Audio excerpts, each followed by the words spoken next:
Chegou a hora do Descamisados aqui no Corujão 21. Bora falar do Barcelona, né, Léo? Barcelona, então. Vamos falar, Alex, do Barcelona. O que vai ser o Barcelona quando o Lionel Messi não estiver mais lá? Porque a sensação é de que já há algum tempo, nesse caos que virou a gestão do Barcelona, ele está meio que segurando as pontas, não sozinho, mas imagina se não tivesse ele por lá. A gente vai discutir um pouco sobre esse futuro aí do Barça, né? E no Rafael Oliveira Futebol, bora falar do Liverpool. Sim, falamos sobre o título da Premier League, a quebra do jejum, e se isso pode ser o início de uma dinastia, de uma hegemonia na Premier League. Será que o Liverpool com o Klopp consegue? E de Barcelona vamos para a Rússia também, né, Gustavo? Pois é, para falarmos sobre todos os absurdos que acontecem no Campeonato Russo. Jogadores aposentados também, né, Alex? Exatamente, no Bertozzi e pelo mundo. E o que será desse Barcelona, dessa confusão que está atualmente, né, Léo? Cara, é incrível, né? Porque a gente está gravando antes do Barcelona Atlético de Madrid, tá? Então, se tivesse ido 5-0 para o Barcelona, esquece tudo. Não invalida o que a gente vai falar aqui. Ou 1-0 para o Atlético com demissão do Kik Setien. Então, tá? A gente não sabe ainda o que aconteceu. Mas dá para analisar uma figura maior, que o Barcelona nos últimos anos fez contratações de mais de 100 milhões de euros. Dembélé, Coutinho, por último o Griezmann. Acho que nenhum dos três pode ser taxado de sucesso. O Barcelona ganhou, desde a era Guardiola, uma Champions League, né? A do trio MSN lá com o Luiz Henrique. É verdade, tem dominado o campeonato, tem conquistado títulos, mas a sensação é de que, politicamente e esportivamente, o planejamento do Barcelona é muito questionável há algum tempo, né? E algumas ideias do presidente Bartomeu são muito questionadas, e a eleição é só no ano que vem. E ficou uma sensação muito clara no começo do ano, quando procuraram o Xavi, que ele não quis se misturar com essa gestão, né? E que ele falou, olha, não sei se entrar nesse barco agora vai ser uma boa ideia para mim. O Barcelona tem sido em campo, muitas vezes, Messi e Ter Stegen Futebol Clube. Ou seja, se um não resolve atrás e o outro não resolve na frente, não acontece nada. Então, assim, para jogar para os companheiros, assim, a minha pergunta é, se amanhã, não vai acontecer porque ele já passou esse prazo, mas o Messi tinha até uma cláusula falando que se ele avisasse até maio, ele poderia sair do clube a custo zero. O dia que isso acontecer, a sensação que eu tenho é de que é uma nau à deriva, que o Messi é esse fio que segura o Barcelona ainda como um time super competitivo, mas que se amanhã não tiver, vai ser um barco à deriva. Não sei o que vocês acham, mas é muito preocupante um time do tamanho do Barcelona e da estatura do Barcelona ser tão mal gerido como tem sido, né? Diga, Rafa. Eu acho que a sensação é por aí. Na verdade, se a gente olha para a gestão do Barcelona, e aí eu acho até que vale a gente olhar para trás, porque hoje a gente está aí já há mais ou menos 15 anos de um Barcelona muito em alta, né? Mas o Barcelona pré-Ronaldinho, por exemplo, era um Barcelona que teve anos extremamente complicados, conturbados, de desempenho ruim, e às vezes reunindo jogadores individualmente capazes, mas sem conseguir transformar isso em time. Então, a gente acaba tendo um recorte de um Barcelona como referência de grande futebol, de grandes estrelas, mas nem sempre foi assim, e é natural, nenhum clube sempre foi vencedor, sempre foi o melhor, passa por momentos complicados. A sensação que tem passado no Barcelona, até do ponto de vista da gestão mesmo, e das decisões, e isso tem muito a ver com o mercado, é que a diretoria está sempre tentando remendar do jeito que dá a parte financeira para fazer a próxima loucura, entre aspas, que é a populista, mas que não necessariamente se justifica. Porque se a gente olhar para essas grandes contratações aí dos últimos anos, quase todas são para dar meio que essa, olha, estou dando uma satisfação aqui que eu estou trazendo um jogador caríssimo, um cara que pode ser uma estrela, e o que a gente tem visto em campo? E agora, com o caso do Kik Setien, um treinador de uma característica muito diferente da do Valverde antes, a gente está vendo que não é exatamente uma questão do técnico. É claro que dependendo do técnico, você consegue compensar os problemas, fazer a coisa funcionar e a engrenagem vai ofuscar os problemas fora de campo. Mas talvez o problema seja muito além disso. E hoje a gente olha para o Barcelona, e a gente já enxergava isso com o Valverde, porque o que o Léo citou de Messi, Ter Stegen e o resto, era o que a gente resumia o time do Valverde muitas vezes, né? Era o Messi e o Ter Stegen salvando um time que era campeão espanhol, porque Ter Stegen e Messi garantiam um aproveitamento muito alto. E às vezes jogos complicados viravam goleadas. E aí você para ver o jogo, tá longe de ser aquela moleza que muita gente gosta de falar, goleou de novo, é muito fácil. E o Barcelona tinha sofrido, o Ter Stegen salvava, e o Messi conseguia, na genialidade, criar alguma situação. Hoje a gente vê no elenco do Barcelona, eu acho que uma dificuldade muito grande numa questão de compatibilidade.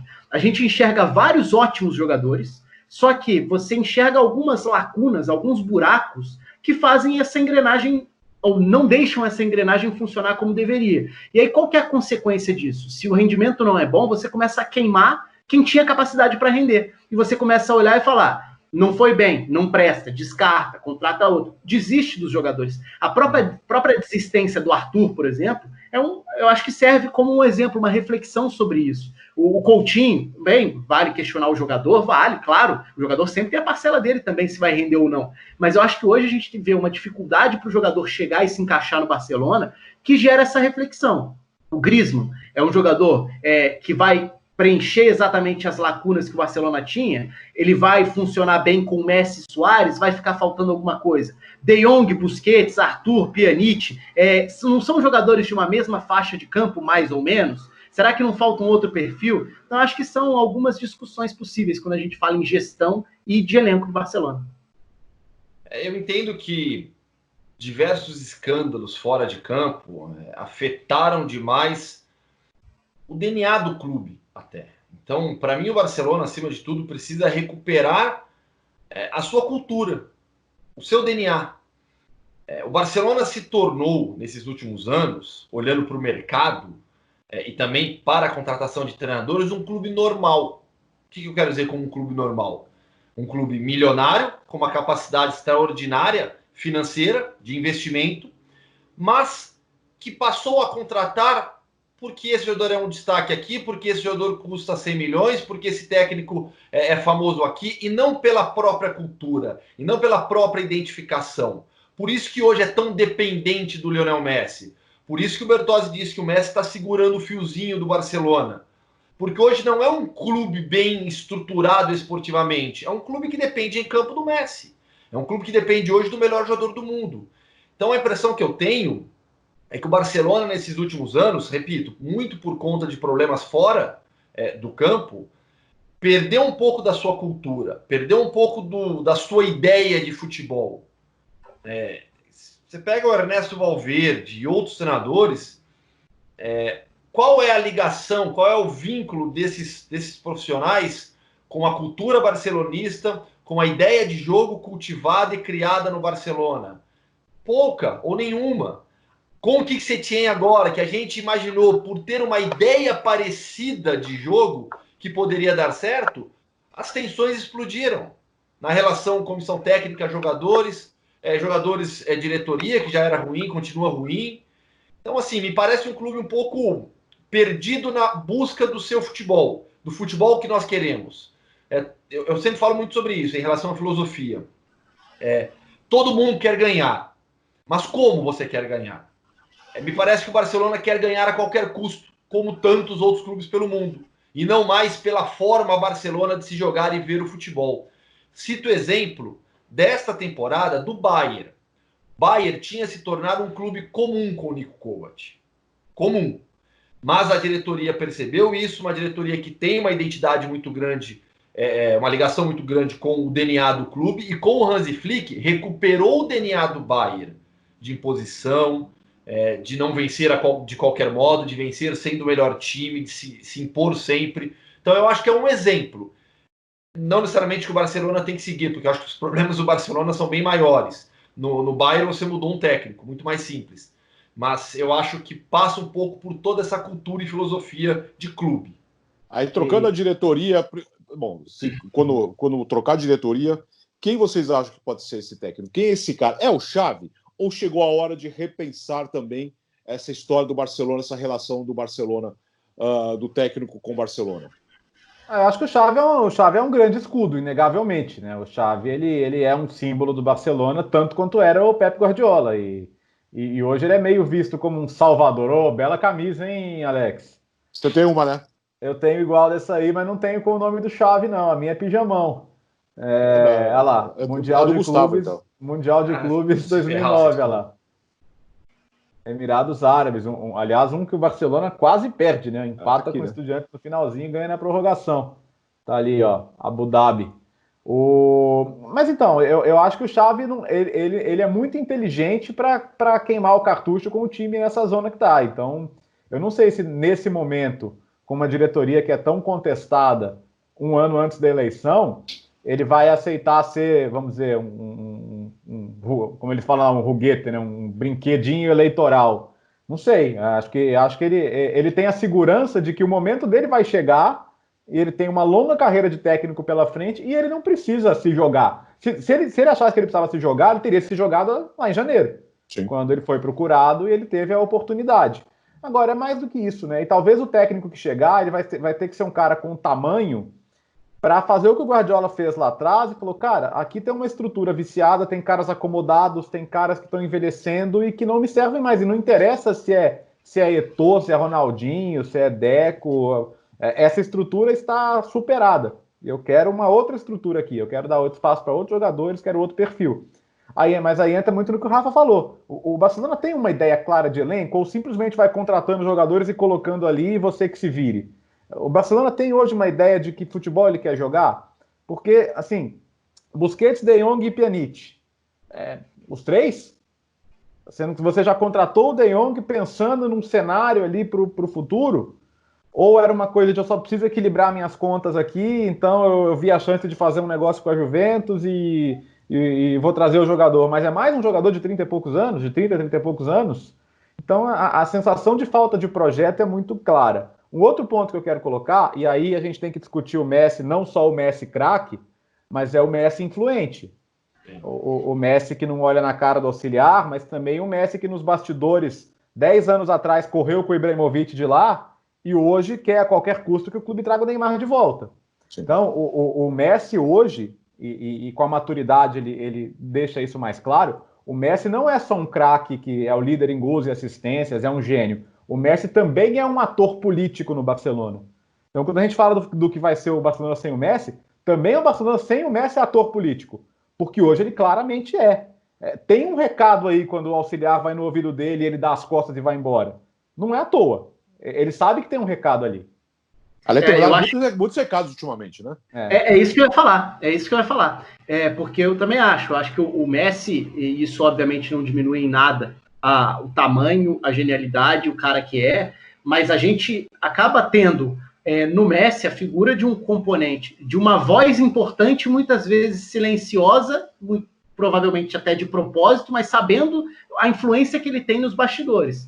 E hoje, quando a gente fala em Barcelona, a gente está longe. O Barcelona, durante muito tempo, foi tido como o símbolo dentro de campo, né? Fora de campo é outra história, mas dentro de campo, quase como se fosse o símbolo do que há de bom, assim, já tranquilo, um ambiente perfeito, todo mundo se adora, e enquanto quem carregava essa imagem do ambiente complicado, do vestiário difícil, era o Real Madrid, na época lá dos Galácticos e tudo. Mas, se a gente olha para o Barcelona, a gente vê que o ambiente não é dos mais tranquilos há algum tempo. E aí, o que o Barcelona quer? O que esse grupo quer? Seja o Messi ou sejam outros líderes internamente, a gente sabe que tem um grupo ali que tem muito peso, porque fez parte da história, da parte mais importante da história do clube. Messi, Piqué, Busquets, são pilares, né? Hoje o clube já não tem mais Xavi e Iniesta, que foram esses caras, mas o que o Barcelona está esperando para ter, de novo, uma aprovação para um técnico? Que seja o Guardiola de volta? Porque a impressão que eu tenho é que é quase como se precisasse aparecer de novo o Guardiola para fazer as coisas voltarem a funcionar no Barcelona. E Guardiola você tem o retorno do Rei Sebastião, né? É isso. E Guardiola você tem um. Você até pode tentar transformar o Xavi em um, mas você vai jogar uma pressão tão grande em cima de um cara que tem uma cabeça sensacional, que é um ídolo do clube, que foi um grandíssimo jogador, mas que a gente não sabe se vai ser capaz de replicar, primeiro, ideias, e segundo, tem a questão de gestão. E hoje a gestão de grupo no Barcelona parece ser uma das questões mais delicadas. Porque, de novo, o Barcelona saiu do Valverde pro Quique Setién. São estilos radicalmente diferentes. Agora, não me parece uma questão de estilo de jogo. Me parece uma questão de comprar ideia, de aceitar, de ter um ambiente saudável. Então, o Messi é, sim, um dos elementos dentro dessa história. Porque, ao mesmo tempo em que, óbvio, ele salva o time, ele compensa vários dos problemas, resolvendo muitos dos problemas dentro de campo, mas ele também é um cara importante para entender esse bastidor complicado. Mas é o cara que segura hoje. Se ele não tiver, o que acontece? Implode? Olha, eu até acho assim que se o Messi resolve ao final dessa temporada ir embora, por exemplo, né? Vamos imaginar um cenário assim. O Messi vai embora, vai jogar pelo Manchester City com o Pep Guardiola. O que acontece com o Barcelona na próxima temporada? Eu acho que assim vai mudar ainda mais o estilo do time. Vai se tornar um time comum forte. O que eu quero dizer com isso? Um time que vai ter grandes jogadores, mas que não vai ter mais aquela identificação de Barcelona que nós conhecemos, principalmente. Né? Aquele Barcelona de Pep Guardiola, o Barcelona dos holandeses, o Barcelona da cultura estabelecida com o Johan Cruyff. Aí muda completamente. Vai ser um clube poderoso financeiramente, que vai seguir contratando grandes jogadores, que já tem um elenco muito forte, que vai brigar por títulos jogando jogo a jogo, e não com essa cultura estabelecida. O Barcelona passou, o Rafa lembrou do Barcelona pré-Ronaldinho, né? Era o Barcelona que não ganhava nada, cara. Chegou até a apelar para uma volta do Van Gaal ali, que era o último técnico a ganhar alguma coisa, mas ele também saiu, teve a passagem do Radomir Antic, até recentemente falecido. Então, o perigo do Barcelona é cair num período de 2, 3 anos aí igual esse. Porque, queira ou não, por mais que o Valverde fosse contestado, o time ainda ganhava, né? E os jogadores jogavam por ele, né? Claramente. Aliás, os jogadores protegiam o Valverde até demais, pelo que se conta, né?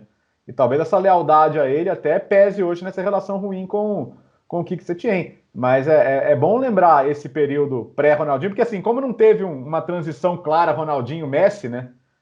Foi natural, né? Então a gente não viveu esse período, o Barcelona sem um craque mundial. A gente não vive isso há 17 anos. Mas pode acontecer, né? Por que não? Esse é engraçado isso, porque quando a gente fala na saída de um grande ídolo, de um cara que marcou uma geração, uma era, é quase inevitável que você imagine que vai ter uma pancada aí. Você vai ter o baque de perder um cara desse tamanho. É o Real Madrid perdendo o Cristiano Ronaldo. Tem dificuldades, mesmo que volte a ganhar títulos, que seja forte, mas vai sentir o baque. Tem um buraco ali, porque você não preenche esse buraco. No caso do Barcelona, aconteceu uma coisa única, que foi substituir o Ronaldinho por um cara melhor, por um cara que ficou...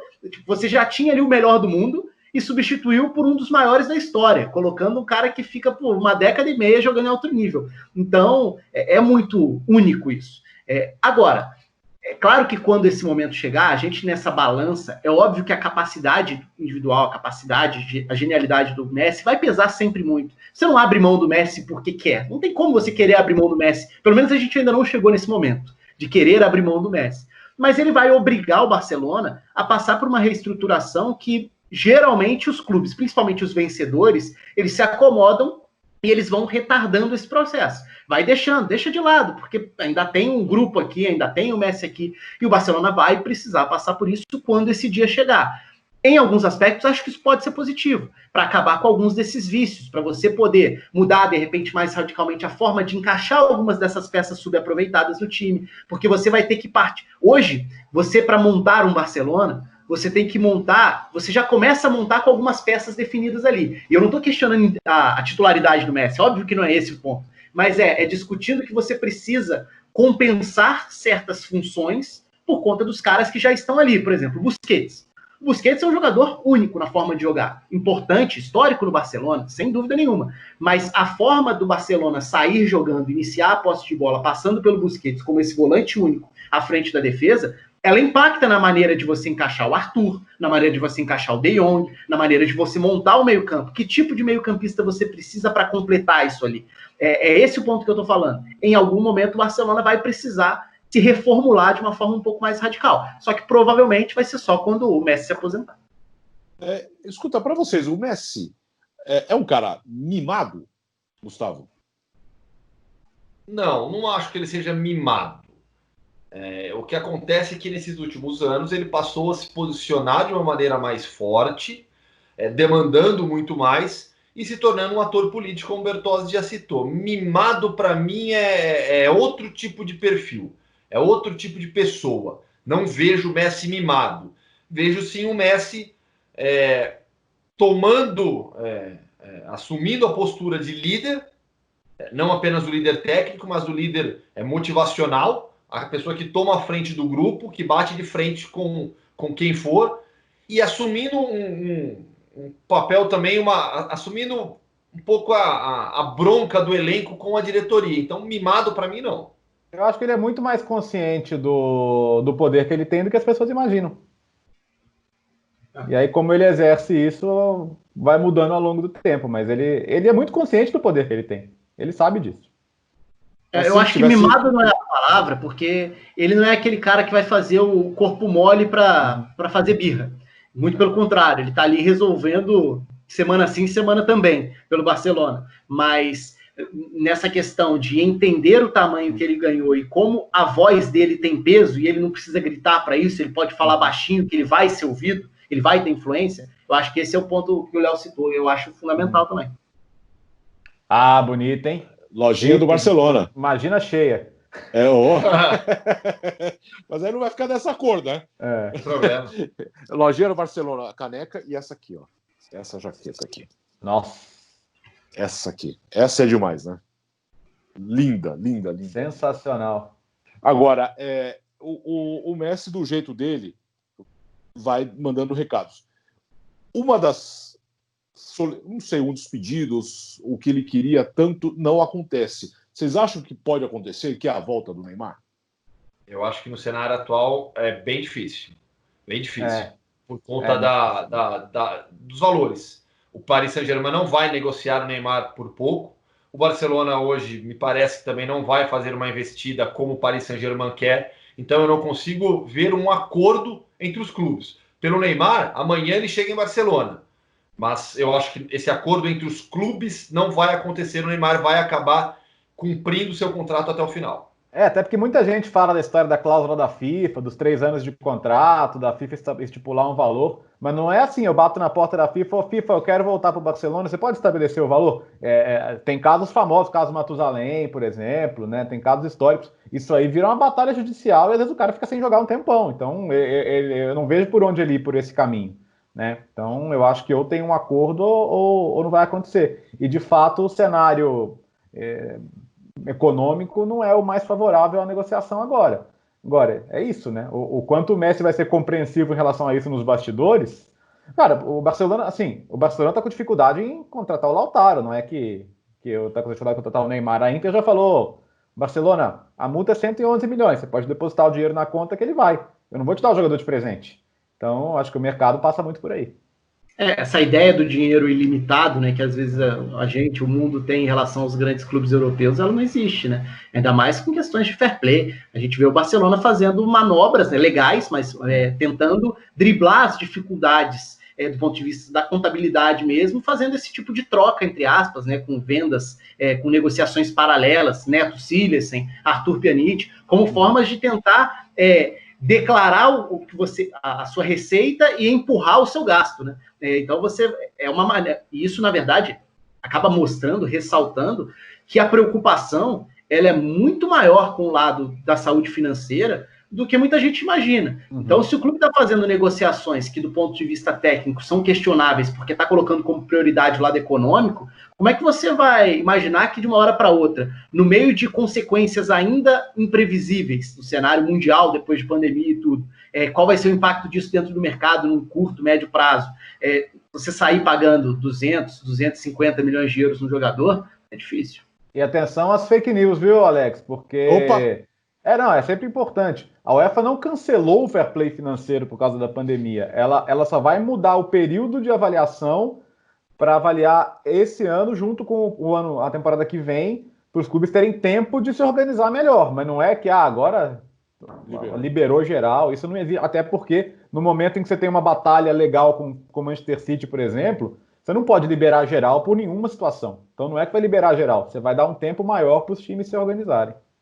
Fechamos, amigos? Show. Bertozzi pelo mundo para falar dos ex-jogadores ou aposentados que voltaram. Liverpool no Rafael Oliveira Futebol. Situação estranha, complicada na Rússia. E aqui nós falamos muito do Barcelona dos Camisados. Semana que vem tem o Corujão 22. Valeu!